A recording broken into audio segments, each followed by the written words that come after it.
Cek. Coba ulangi di tengah sikap. Bismillahirrahmanirrahim. Assalamualaikum warahmatullahi wabarakatuh.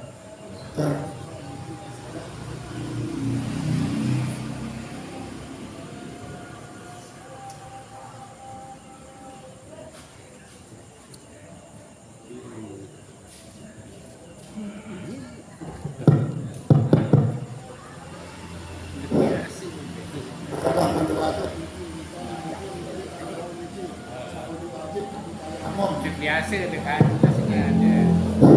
Berarti cara bertayamum untuk menggantikan mandi wajib. Tayamum niki bisa menggantikan wudu, bisa juga menggantikan mandi. Jadi dua-dua, hadas kecil bisa digantikan, hadas besar juga bisa ditutup dengan tayamum. Yang membolehkan walaupun dalam kondisi hadas dan hadas kecil ataupun hadas besar. Kemudian bagaimana caranya bertayamum untuk menggantikan junub janabah, entah itu karena haid atau yang lainnya. Maka cara bertayamumnya tetap seperti tayamum yang biasa, yang mana kita ketahui rukun daripada bertayamum ini ada 4 untuk kita sampai. Ini hanya sekedar sebab-sebab dibolehkan saja. Nah, tetapi tidak apa-apa kita bahas arah 4 rukun. Yang pertama adalah niat. Kapan niat itu dipasang ketika bertayamum? Inda naqli turabi ila wajhil maqsud, yaitu ketika mengambil tanah itu kemudian akan mengusap bagian yang akan diusap menggunakan lembu tersebut. Nah, yang terbaik tanah mulai kita berniat. Ya, awal itu tayamum listiba hadis sholat. Saya berniat tayamum untuk membolehkan sholat. Atau kalau bisa umum, saya berniat bertayamum untuk melaksanakan ibadah yang membutuhkan wudu atau membutuhkan kesucian. Awal itu tayamum listiba hakima yaktahiru ila tohar. Saya bertayamum untuk membolehkan ibadah saat membutuhkan kesucian. Lalu terjadi khususnya kagum masih. Nawaitu tayamum istibahati sholat. Saya berniat tayamum untuk sholat. Atau untuk tawaf, nawaitu tayamum istibahati tawaf. Saya berniat tayamum untuk membolehkan tawaf. Nah, kenyata baik dahulu. Nah, kemudian setelah kita ambil ini sunnah itu diringankan debu tersebut dan tidak numpuk lagi. Kita kemudian kita sekedar dari santri, ya, sebagian daripada debu. Yang penting ada yang menempel. Nah, baru rukun yang kedua adalah mengusap wajah. Wajah dalam bab tayamum yang penting sudah diusap bagian wajah saja, tidak perlu merata. Karena merata menggunakan debu itu sangat sulit. Beda halnya dengan air. Lamun terkadang air harus merata mulai dari tubuhnya rambut sampai bawah dan sampai anak kuing sakana itu semuanya harus rata. Kalau menggunakan air, adapun kalau menggunakan debu yang penting sudah kita usap bagian wajah.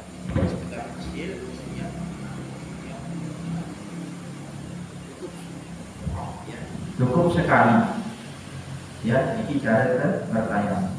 Nah, lalu rukun yang ketiga adalah mengusap tangan sampai siku-siku. Kalau mazhab Imam Asy-Syafi'i sampai siku-siku. Adapun mazhab yang lain itu ada yang mengatakan sampai pergelangan. Kalau tidak hilaf, ini pendapat Imam Hanafi atau Imam Ahmad bin Hanbal. Jadi mereka kalau bertayamum tidak sampai siku, melainkan hanya sampai pergelangan. Jadi baik tangan cukup dibasuh saja selesai.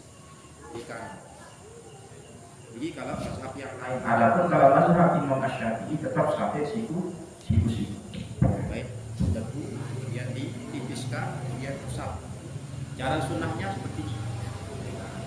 Jadi bisa ujung gigi tapi itu mengenai bagian punggung kanan dari terus sampai siku, kemudian dibalik bagian yang tengah niki dibasuh oleh telapak tangan, jempol ketemu dengan jempol niki secara sunnah, baru isi dia saat paling bagus ujung kemudian terus kemudian dibalik, nah jempol berdait bareng jempol ya, yang kanan yang kiri juga sama, balik kemudian jempol kan silakan tahu lama sendiri lalu ya cukup gosok itu kan jamannya gitu, tangan tebu kemudian kita gosok sah juga.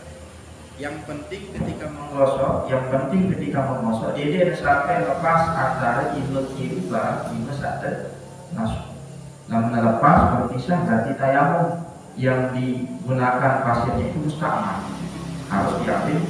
Nah pasien yang lain atau yang lain berguna. Ini namun terlepas daripada tangan kiri dengan yang diusap, maka tentunya menjadi mustahil. Harus beda debus tangan. Di dalam terpilih gosok harus blok, jadi ada sampai lepas antara ibu gosok ganti bagian satu gosok. Nah terus namun namanya satu, namun berbeda-beda abdoliyahnya seperti tadi. setelah kita ambil tangan tebu kemudian kita tipiskan ya, cukup sekali Bicara dengan bertayam. Jadi ini rukun satu telu yang membasuh atau mengusap tangan kanan dan kiri menggunakan tebu. Kemudian rukun yang terakhir adalah tertib berurut. Jadi mengganggu imun duluan, kemudian wajah. Jadi harus wajah yang lebih dahulu baru diakhiri dengan tangan. Nah, itu tayamum tersebut berlaku baik untuk menggantikan wudu ataupun untuk menggantikan mandi. Dua-duanya bisa tercukupi dengan tayamum seperti tadi. Sama halnya benar dengan ashabul jabirah menggunakan perban atau ada getah yang tidak bisa untuk dihilangkan. Maka ketika berwudu basuh bagian yang bisa disentuh oleh air.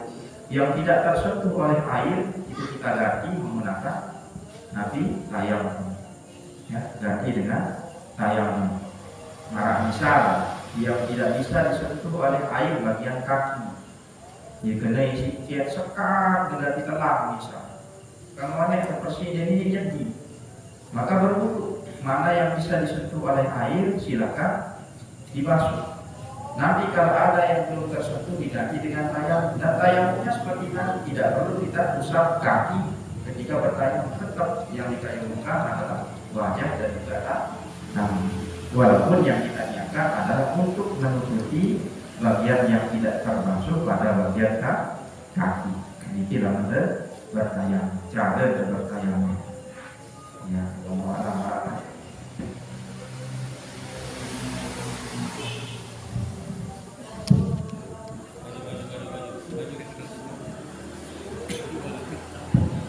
Bismillahirrahmanirrahim. Assalamualaikum warahmatullahi wabarakatuh. Maniki Ustaz, ada seorang pasangan suami istri dan salah satu istri atau suaminya dalam keadaan sakit, tapi sakitnya tidak menyebabkan kurang nafsu makan, biasa-biasa saja. Tetapi dalam suatu waktu si laki tangan helm terik, helm ngelik lagi sebut dua itu. Nah, ini kan hadas besar. Nah, apakah bisa bertayamum? Karena kalau dia mandi junub, maka lukanya atau sakitnya akan semakin parah. Atau kalau dia mandi akan lama sembuhnya. Nah, hal tersebut boleh dia mengganti mandi junubnya dengan tayamum. Terima kasih. Assalamualaikum warahmatullahi wabarakatuh. Namun harap pasangan suami istri sakit, lelaki sakit, lemas salah, bisa lain keras bisa. Nah, kemudian junublah dia, jangan mandi akan menambah sakitnya semakin parah. Lalu papa yang hubungan kuat, maka boleh. Tadi disampaikan, jadi di antara hal-hal yang menyebabkan bolehnya bertayamum adalah sakit. Sakit yang seperti apa? Sakit yang sekiranya dengan dia menyentuh air, baik itu berwudu ataupun mandi, dia akan semakin dekat dengan yang namanya kematian, semakin parah, atau semakin memperlambat sehatnya. Saya ngomongnya beda sakit. Tetapi ini tidak bisa hanya dengan duga-dugaan daripada yang sakit. Harus rekomendasi dari orang yang ahli di bidang kesehatan. Maka misalnya dokter mengatakan dedek demak air. Demak air ya sekedar melar dedek sampai mati dan lain-lain. Ya, maka boleh ditayamumkan. Tetapi jangan dijadikan sebagai permainan. Mumpung tidak perlu mandi, ngemus doang. Nah, jadi bisa bini anak mandi. Ada pun ya cukup ya cukup ibu ya kurang selesai. Ya, jadi boleh kalau memang dengan dia tersentuh pada air itu akan membuat mudarat baginya, semakin menambah parah atau memperlambat proses penyembuhan dari penyakit yang dialaminya. Wallahu a'lam. Alhamdulillah. Di mana terbisu alat itu bau dan iya berkuat ini soal. Di mana terbisu kan bau dia Ustaz. Kalau dalam kondisi najis, ya, kalau najis, ya, maka dibersihkan najisnya dulu. Lalu lama dibangun yang kena isi air, ya, cukup dengan cara diusap menggunakan pengganti air. Kan ada istilahnya istimewa, bahwa negara di tisu. Boleh dibersihkan menggunakan tisu, jangan langsung bertayamum. Sama seperti orang yang mandi junub. Orang yang mandi junub, lama darah najis, buang dulu najisnya. Jangan langsung mandi junub. Jadi dibuang najisnya dulu, itu ada di dalam kita mandi junub, baru kita mandi junub. Setelah najisnya hilang, ya, Allah. Kalau tayamum itu kan memang dalam keadaan terpaksa, memang tidak ada air. Di samping tidak ada air, mungkin juga misalkan ada air tapi tidak ada fasilitas. Misalkan di bis ada air kan, misalkan di botol pun bisa juga, tapi kan tidak ada fasilitas. Nah, bagaimana kalau yang di pesawat? Nah, di pesawat itu rata-rata kan kita tayamum ya. Tetapi saya lihat di pesawat itu ada fasilitas, ada toilet, tidak ada.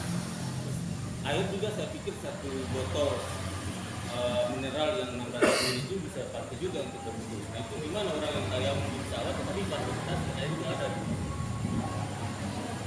Di dalam kitab Al-Bajuri Niki, beliau menyebutkan, jadi lama nara dengan sandi bedoi air, di antara yang wajib diperiksa pertama itu adalah piring tadi pada bagian rumahnya atau tempat yang dia sempati. Misal naik pesawat, bagasi misalnya, itu harus kita periksa dulu. Kalau memang tidak ada air mineral yang mencukupi untuk kita berwudu, ya, maka sholat, tetapi sholatnya dihormati waktu. Namun yang berhak sholat dihormati waktu. Ya, kenapa? Karena di dalam pesawat, misalnya jamaah haji, ya, ini dalam ulasan yang disampaikan oleh Imam Al-Bajuri, dia cukup dia usap kedua telapak tangannya itu hanya di dinding pesawat atau di kursi. Kenapa? Karena pesawat ya sering dibersihkan, kemudian yang lain-lain. Jadi kemungkinan ada debunya itu ada, tetapi sangat sedikit. Intimarnya itu sedikit ada debunya. Jadi boleh mereka sholat, ya, tetapi hanya sekedar dihormati waktu. Dia seandainya melewati sholat, 2 sholat terlewatkan sholatnya tanpa berwudu, tanpa bersuci, maka tidak apa-apa, tidak mendapatkan dosa apabila diganti dengan sholat dihormati waktu. Tetapi nanti kalau dia sudah turun dari pesawat, maka wajib dia untuk mengulanginya, hanya sekedar mengulangi. Adapun dosa tidak mendapatkan dosa. Nah, ini kata Imam Al-Bajuri dalam kaul. pesawat ini maratan tapi air mineral, maka itu digunakan untuk berwudu. Bagaimana caranya berwudu menggunakan air sesedikit ini? Ya bisa dengan cara kita membasuh bagian yang wajib saja. Maka Tuan Guru Zaid Syarif ya Pemuyarham itu pernah mencontohkan kami berwudu menggunakan 1 gelas air. Harus cukup berwudu hanya dengan 1 gelas. Bagaimana caranya? Ya dengan cara membasuh bagian yang wajib saja. Ya, seandainya akan kandungan mendeliti, ya bisa dicontohkan berwudu menggunakan air bisa rica. Jadi ya, insya Allah bisa. Ada pokok lagi. Lemak. Nanti di luar bisa. Ada DPR. Cukup menggunakan menara sekira di dalam pesawat. Kalau tidak ada sholat lil hormatin waktu, karena kemungkinan debu menempel di kursi-kursi di dinding-dinding pesawat itu sangat kecil ya. Allah paham.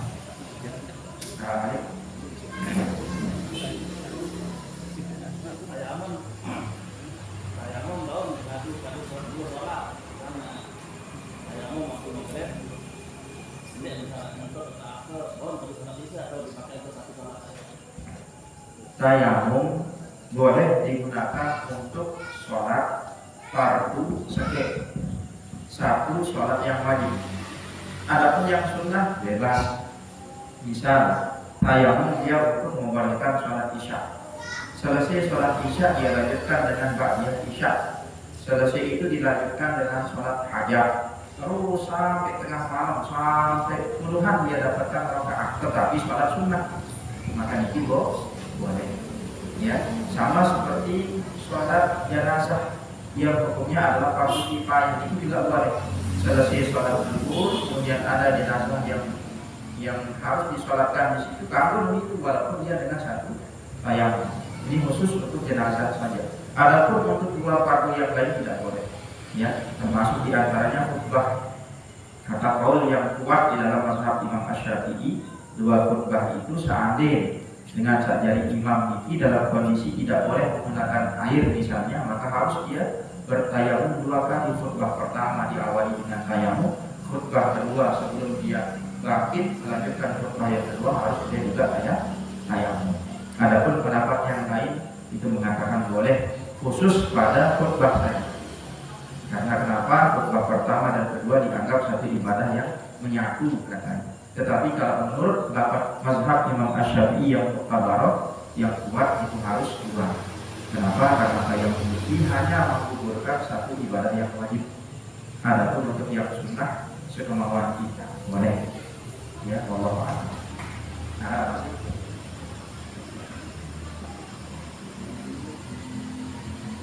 Ibu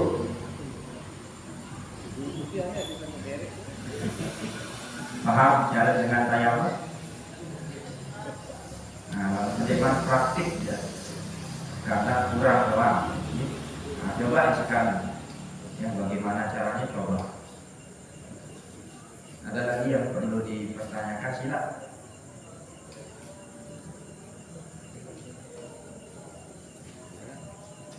Kita cukupkan ya, kita akhiri dengan doa. Alhamdulillahirrahmanirrahim. Bismillahirrahmanirrahim. Alhamdulillahirabbil alamin. Wassalatu wassalamu ala asyrofil mursalin sayyidina Muhammadin wa ala alihi wa sahbihi ajma'in. Allahumma inna nas'aluka ridhaka wal jannah wa na'udzubika min sakhatika wan nar. Allahumma inna nas'aluka ridhaka wal jannah wa na'udzubika min sakhatika wan nar. Allahumma inna nas'aluka ridhaka wal jannah wa na'udzubika min sakhatika wan nar. Allahumma arina al-haqqa haqqan warzuqna ittiba'ah wa arina al-batila batilan warzuqna ijtinabah. Allahumma la tad'a lana fi maqamina hadha dhanban illa ghafartah wa la dayna illa qadaytah wa la maridan illa shafaitah wa la hamman illa farajtah wa la dhalla illa hadaitah wa la jahila illa 'allamtah wa la hajatan min hawaijid dunya wal akhirah illa qadaytaha wa yassartaha ya rabbal alamin. Ya yassir yassir, ya mudabbir dabbir, ya musahhil sahhil sahhil 'alaina kull 'asirin bi jahil bashir nadir. Rabbana atina fid dunya hasanatan wa fil akhirati hasanatan wa qina adzabannar. Subhana rabbika rabbil izzati 'amma yasifun wa Wassalamu ala mursalin walhamdulillahi rabbil alamin. Al-Fatihah.